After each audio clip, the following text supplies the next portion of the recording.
DIIs के आंकड़े भी देख लेते हैं, उसके बाद हम समझेंगे कि रणनीति क्या अपनाए इंडियन मार्केट्स पर। कैश मार्केट में एफआईआईज की तरफ से बिकवाली हुई है 1636 करोड़ की।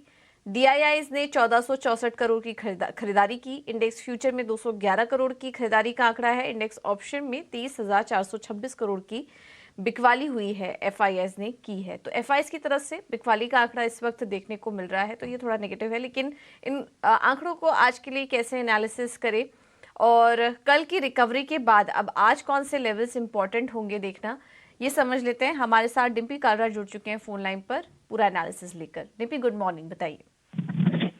गुड मॉर्निंग पूजा। देखिए, परसों 300 पॉइंट की गिरावट हुई थी, तो कल निफ्टी ने करीब 100 पॉइंट की रिकवरी की है। अभी निफ्टी उसी पॉइंट पे ही लगा हुआ है कि वो रिकवरी उसकी कंप्लीट हो जाए जो 300 पॉइंट का उसको फॉल मिला था पहला पॉइंट। तो इसलिए मार्केट के पास पुराने रेजिस्टेंस काम करेंगे, पुरानी सपोर्ट भी काम करेगी। पुरानी सपोर्ट 21,000 की थी, हमने कल आपको नोटिस कराया। 21,000 के ऊपर कल मार्केट ने अच्छा रिकवर किया और 21,200 के ऊपर आके क्लोज भी किया है।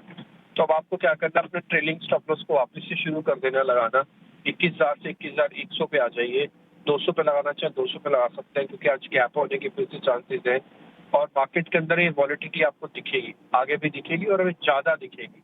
पहले 100-150 पॉइंट का मूव मिलता था, 250 पॉइंट का डेली बेसिस पर ऊपर करेगा बाजार। रेजिस्टेंस कहाँ पे है? रेजिस्टेंस पुराने ही है निफ्टी के, जैसे 21,000, 450, 500।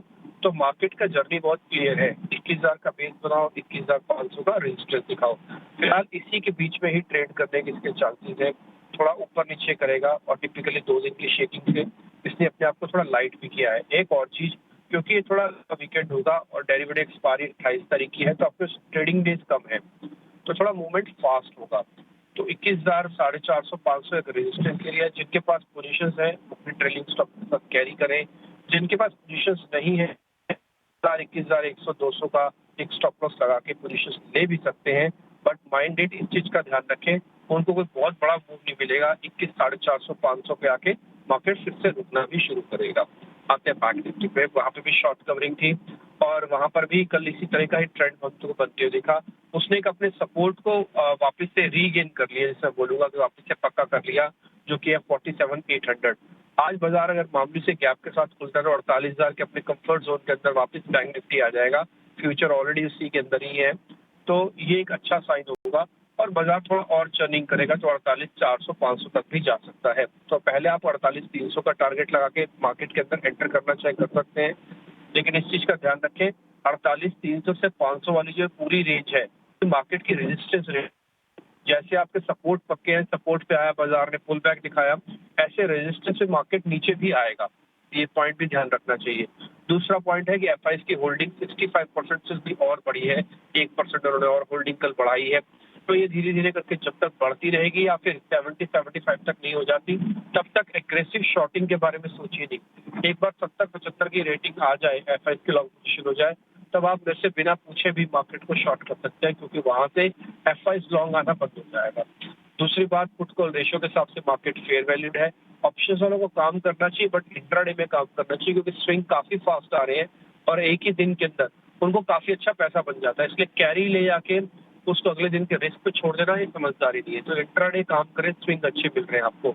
दूसरी बात, अभी रोल ओवर का डाटा इतना पक्का नहीं है, तो इसलिए रोल ओवर के नंबर्स पे भी आपको पूरा बता नहीं पाएंगे। तीसरी बात, अगर आते हैं रिटेल के काउंटर्स पे, तो आप थोड़ा स्पेसिफिक शेयर्स के साथ अभी भी पोजीशनिंग ले सकते हैं, उसमें कोई दिक्कत नहीं है। मार्केट अभी भी हेल्दी है, बस एक छोटा सा शेक था जो हमने कल भी आपको नोटिस कराया था, वो कंप्लीट हो चुका है। थैंक यू डिम्पी आपका ये पूरा एनालिसिस देने के लिए। तो स्टॉक स्पेसिफिक रहिए। अगर रिटेल निवेशक बाजार में बने रहना चाह रहे हैं तो ऑप्शन ट्रेडर्स के लिए मौका अच्छा है, स्विंग को प्ले कीजिए और इंट्राडे ही पोजीशन अपनी लेके जाइए।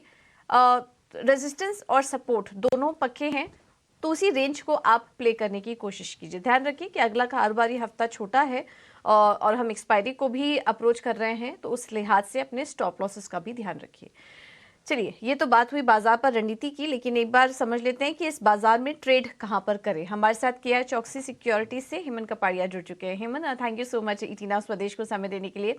बताइए आज कहां पर ट्रेड करने की सलाह देंगे? Very good morning to Pooja, thank you for having me. Trade की बात करें पूजा, तो पहला इंट्राडे बाय कॉल रहेगा बीपीसीएल पे।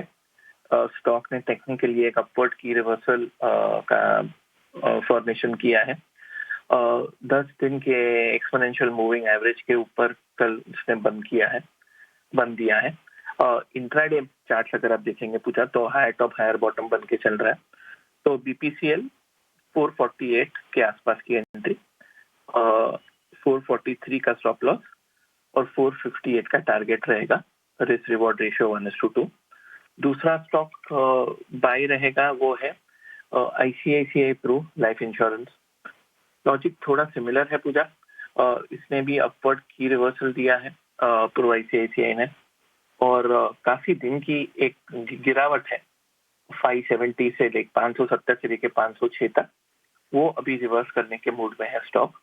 और इसने भी हायर टॉप हायर बॉटम किया है। इंट्राडे में मैकेनिकल इंडिकेटर सब क्रॉसओवर बाय आ चुके हैं, वो भी पॉजिटिव डाइवर्जेंस के बाद। तो अगर आप देखेंगे तो आईसीआईसीआई प्रू एक बाय कॉल रहेगा। इंट्राडे 518 की एंट्री, 514 का स्टॉप लॉस और 526 का टारगेट रहेगा आईसीआईसीआई प्रू पूजा। ठीक है, थैंक यू हेमन आपका ये रणनीति सुझाने के लिए। तो बीपीसीएल, आईसीआईसीआई प्रूडेंशियल दोनों में टेक्निकली अच्छे चार्ट्स नजर आ रहे हैं। वजह आपको अभी हेमन बता भी रहे थे। आईसीआईसीआई प्रूडेंशियल 526 के लक्ष्य के लिए और बीपीसीएल 458 के लक्ष्य के लिए आप खरीदारी करके चलिए।